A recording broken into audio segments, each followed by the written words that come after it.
भाग विधि से वर्गमूल ज्ञात करना मैं बता चुका हूँ आप लोगों को पिछली क्लास में। आज अपन क्वेश्चन नंबर 2 करेंगे और इसमें देखो सवाल बहुत आसान है। बस इतना सा बताना है कि ये जो संख्या हमने लिख रखी है इनका अगर वर्गमूल ज्ञात करेंगे तो उसमें कितने अंक आएंगे, और गणना वणना नहीं करनी है आपको। गणना ऐसा नहीं कि 64 का वर्गमूल ज्ञात किया आपने 8 आया तो आपका देखो 8 तो अकेला ही अंक है तो 1 अंक आ गया। 144 का वर्गमूल ज्ञात किया आपके आएगा 12 आंसर तो आप कह दो कि इसमें 2 अंक है। ऐसे इसका भी भाग विधि से वर्गमूल ज्ञात करो और उसके बाद बताओ कि कितने अंक आएंगे। ऐसा नहीं करना है बिना गणना के। लिखा है उसने कोष्टक में बिना गणना के ही बता दो कितने अंक आएंगे सिर्फ वर्गमूल में। यूँ नहीं पूछ रहा है कि क्या वर्गमूल क्या आएगा। आपसे 144 का वर्गमूल 12 नहीं पूछा उसने।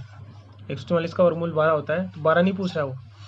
12 में कितने अंक है 2, तो 2 अंक पूछ रहा है वो। 1 और 2 अंक है ना, इस वजह से तो सिर्फ अंकों की संख्या पूछ रहा है। और वो आप अंकों की संख्या कैसे पता लगाओगे, तो उसके लिए एक नोट ध्यान रखना है आपको। नोट क्या कहेगा कि पूर्ण वर्ग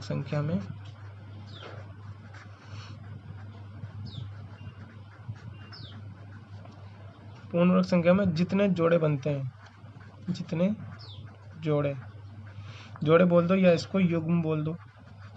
पूर्ण वर्ग संख्या में जितने युग्म बनते हैं वर्गमूल में उतने ही अंक होते हैं। ठीक है, जो भी संख्या में जितने जोड़े बनेंगे ना वर्गमूल में उतने ही अंक आएंगे, ये बात ध्यान रखनी। अब देखो आप सवाल कर सकते हैं पहला 64 जोड़े कितने बने, एक ही तो जोड़ा बना 2 का, है ना। तो यहाँ लिख देंगे युग्म बराबर 1, इसलिए वर्गमूल में अंक बराबर भी 1 ही आएगा। और देखो जानते भी हम 64 का वर्गमूल कितना होता है 8 अकेला ही है तो 1 आ गया है ना। अगला देखो ये दूसरा आप करते रहना 144 वाला मैं बता रहा हूँ। तीसरा ये इस तरीके से ना, यहाँ लिख दूंगा युग्म कितने बने 1 2 युग्म बन रहे 2, तो यहाँ लिख देंगे वर्गमूल में अंक बराबर कितना हो जाएगा 2। अच्छा 144 में 2 जोड़े नहीं बन रहे ना, बहुत से क्यों कहेंगे सर यहाँ 2 जोड़े कहाँ अरे बन रहे हैं भाई। युग्म देखो एक तो 44 का और एक 01 का, ये लो आगे 0 लगा देंगे हम, तो 2 जोड़े बन गए ना। युग्म कितने बने 2, तो वर्गमूल में अंक भी कितने आ जाएंगे 2। और देखो और कितना है 27 2 2 5, ठीक है ना। युग्म बनाओ 1 2 और इसका नहीं बन रहा तो आगे 0 लगा देंगे 3। युग्म कितने बने 3, तो वर्गमूल में अंक भी कितने हो जाएंगे 3।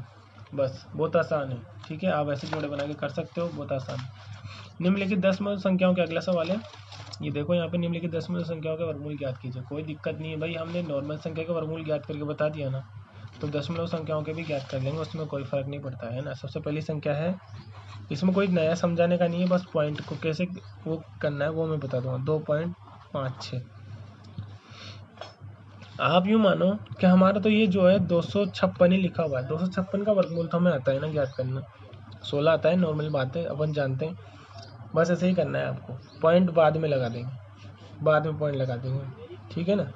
और भाग विधि से भी कर सकते हो, भाग विधि भी बता देगी आपको। देखो कैसे 2 अंक छोड़ के पॉइंट लग रहा है ना। हमने क्या किया, ये पॉइंट हटा दिया, 256 हो गया, पॉइंट हटा, और 1 2 बटे में कितनी 0 आ जाएगी 100 आ जाएगा मतलब। और ये वर्गमूल ज्ञात करना है, उसने कहा है वर्गमूल ज्ञात करो। 256 का वर्गमूल कितना होता है 16, और 100 का वर्गमूल कितना होता है 10, और 16 बटे 10 कितना हो गया वापस 1.6। ये लो ये आंसर है गया, है ना। अब 256 का आप चाहो तो यहाँ उसको बता दो कि देखो हमने इस तरीके से वर्गमूल ज्ञात किया है। 2 का भाग दिया तो 128, फिर 2 का भाग दिया तो 64, फिर 2 का भाग दिया तो 32, फिर 2 का भाग दिया तो 16, फिर 2 का 8, फिर 2 का भाग दिया तो 4, फिर 2 का देंगे तो 2 2 और 1, है ना। 1 कितना आ जाएगा 6 बार,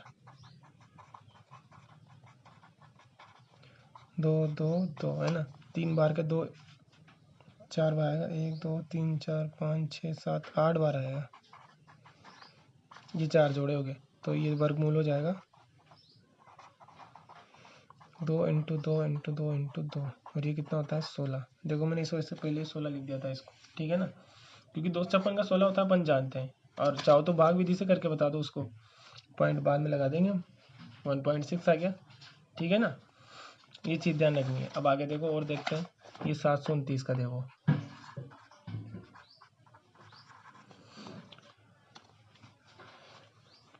729 का मैं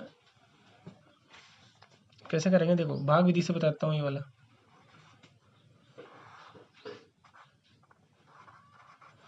वही जोड़े बनाओगे, एक जोड़ा बन गया, एक जोड़ा 07 का बन जाएगा, ठीक है।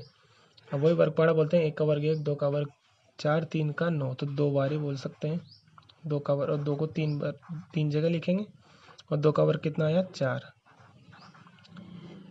ये लाइन खींच दिया, ये तो जुड़ेंगे दोनों 4, और ये दोनों कटेंगे, कितने बचे 3 पॉइंट, तो एक पॉइंट लग जाएगा। अब यहाँ पे भाई पॉइंट वाली संख्या की ना, और पूरा जोड़ा उतर गया।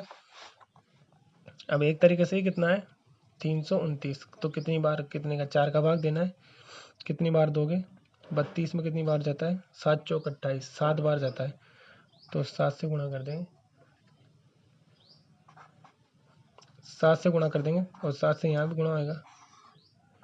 7 7 49, 4 7 चौक 28 और 4 32 आ गया देखो। और ये कट जाएगा, तो कितनी बार भाग गया 2.7, तो बस वर्गमूल कितना आ गया 2.7, ये आंसर आ गया। तो देखो सवाल नया नहीं है, अब सिर्फ पॉइंट लगा हुआ है, बाकी काम वही है। आप चाहो तो गुणनखंड विधि से करो, और चाहो तो वर्गमूल वाली विधि, ये भाग विधि से करो, एक ही बात है, ठीक है। बाकी अगली क्लास में पढ़ेंगे।